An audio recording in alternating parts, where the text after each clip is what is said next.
أسعد الله صباحكم بالخير واليمن والبركات. صباح الخير سيدتي الجميلة، صباح الخير صديقي العزيز، وكلمتين ونص وعلى السريع وحكمة في آية النهاردة بتقول: بسم الله الرحمن الرحيم، وأطيعوا الله ورسوله ولا تنازعوا فتفشلوا وتذهب ريحكم وأصبروا إن الله مع الصابرين.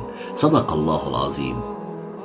وهنا الصبر على الابتلاء والصبر على كل حاجة، يعني احنا المفروض نصبر على الغلاء. الناس اللي هي ما شاء الله عليها بتقبض كل آخر شهر وبترد وتقول لك الحاجة وهنعمل ايه وهنسوي ايه والقصة دي، امال الناس اللي ما عندهاش قبض خالص وبتعيش على الله اللي بيبعته لها ربنا هي اللي بتعيش بيه تعمل ايه؟ دي حاجة. الحاجة التانية، لما كل حاجة فجأة كده غليت، ده من عند الناس؟ ده من عند الرئيس ولا من عند الوزارة؟ ده من عند الله. من افعالكم سلط عليكم، من افعال الدنيا اللي بيحصل فيها دي كلها ايه؟ من افعال الناس. خد